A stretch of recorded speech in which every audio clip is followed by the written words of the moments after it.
Hello and welcome to the Dapper Swede. My name is Johan. Today we'll go really fancy and learn about one of nature's true delicacies, namely caviar. I will briefly cover what caviar is, why it is so expensive, and then go over how to properly eat caviar and the etiquette surrounding it. Finally, I will talk about vocabulary and how you can speak about caviar and sound like an expert. This topic came about because I was at a very elegant multi-course luncheon in Beverly Hills a few weeks ago, and the luncheon started with fine caviar appetizer. This was served the classic European way with all of the fixings as one would expect, and as we are doing it today. The person next to me leaned over and whispered, "What do I do and how do I eat it?" And as I was showing, the person across the table leaned in and wanted to also know. Before you knew it, I was holding a little glass of caviar. And that's when I realized that caviar can be quite intimidating, and the last thing you'd want is not to feel confident when presented with such a beautiful occasion. It's in actuality quite easy, but there's a bit of ceremony to it, but I just adore it. I'm a bit of nut about caviar, so even during the height of the pandemic, when I was quarantining alone with the doggies up at the cabin in the mountains, I served caviar for one with all of the fixings and enjoyed it wholeheartedly, romancing the ordinary for one, so to speak.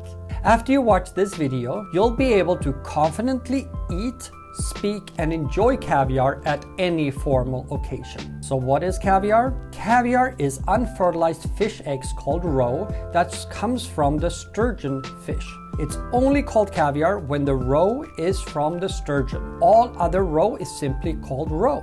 This means all caviar is roe, but not all roe is caviar. This is much like sparkling wine versus champagne. Sparkling wine can be from anywhere, but champagne can only be from the Champagne region in France. Historically, the finest caviar came from wild sturgeons in the Caspian and Black Sea. However, unfortunately, that's not the case today due to overfishing. Today, all caviar is farm-raised and from around the world, from the United States to Europe, and actually China is the largest producer of caviar. A small note during these troubling times, no caviar available in the United States comes from Russia. Caviar is considered a true delicacy and is usually served at festive or elegant occasion to signal that no expense has been spared for the occasion. So why is caviar so expensive?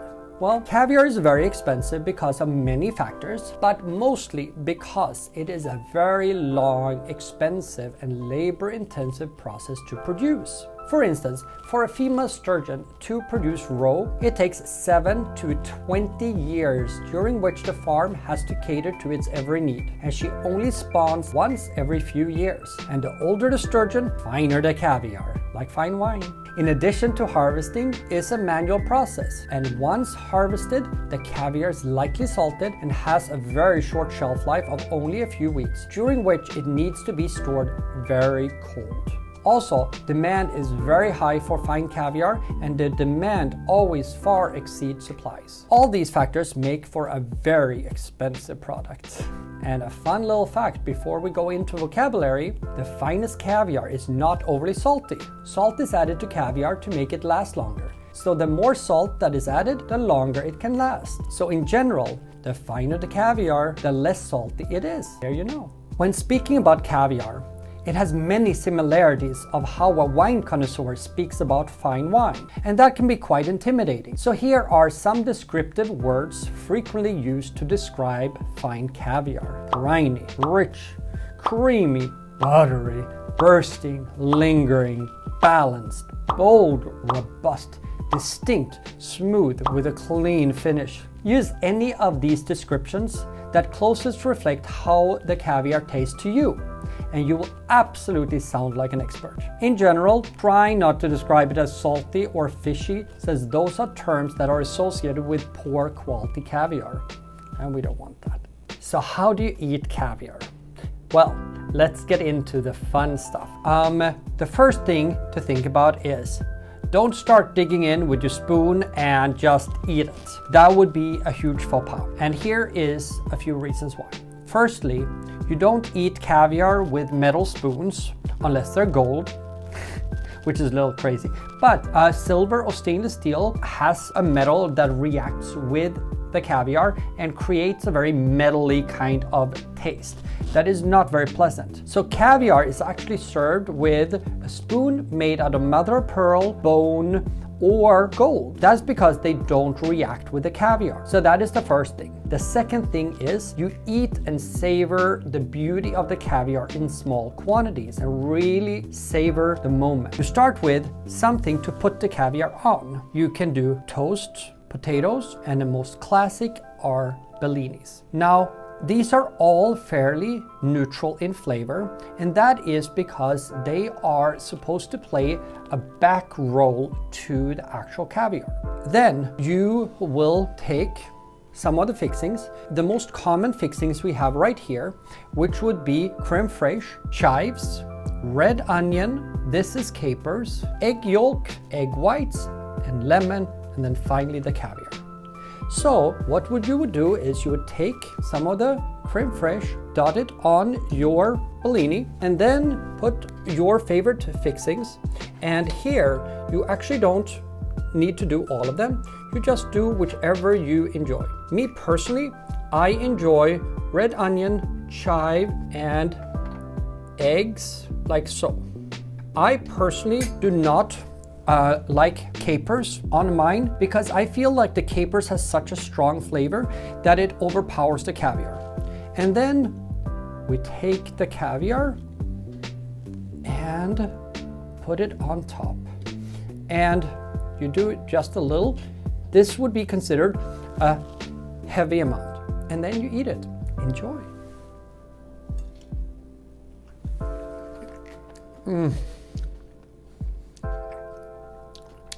So delicious. Really, the neutral of the bellini, toast or potato, with the sour cream that's got that rich creaminess. And the creaminess balances the brininess of the caviar, and it creates a really fine balance. And some would also squeeze some lemon on it. I prefer not to, but these are all the classic fixings, and you can't go wrong. I have been to a number of occasions the last couple of years where instead of using this, they use potato chips. And these are lightly salted potato chips, no flavor. And you would do the same thing. You would put a little bit of sour cream and your fixings and like so. And then the caviar on top, like so.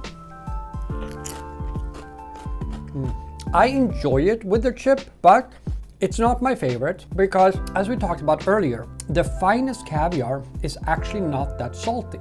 So that is one of the real selling features of fine caviar, and they go through great length not to add too much salt. So doing a potato chip with salt, to me, really defeats the purpose somewhat. Still enjoy it, but it would not be my personal favorite. But here's the thing, with a spread like this, you can really cater to what you like. If you don't like onion, don't do onion. If you like capers, do capers. If you like a little bit of lemon, which a lot of people do, they feel like the lemon will balance the boldness of the caviar and give it a little freshness. I can completely see that. So enjoy it the way you do it, as you enjoy it. Here we do another one with a piece of toast, like so. We'll do a little bit of chive this time, and then we'll do the caviar. To be honest, toast is probably one of my favorite, and I do like both potatoes and bellinis as well, but I think that is my number one favorite, followed by these two. So there is no right and wrong when it comes to this. You can kind of play around and do it the way you want to. Caviar is always served on ice. It has to be very cold, and usually you drink either champagne with it, or some do frozen vodka, or even beer, like a lager. But the most classic way would be champagne, very chilled and very dry, so extra brut. If you don't drink alcohol, sparkling water works very good. So that is really how you would enjoy caviar. And it is a little bit of a ceremony. It is a little bit of community. It is very festive, and you just feel special when you're doing it. And usually it is set up very beautifully, so you really feel that you are like enjoying a beautiful occasion. So enjoy caviar, and I hope next time when you have an occasion to eat caviar, you will feel confident at how to approach it, how to eat it, how to speak about it, and know what makes good caviar and why it is so special.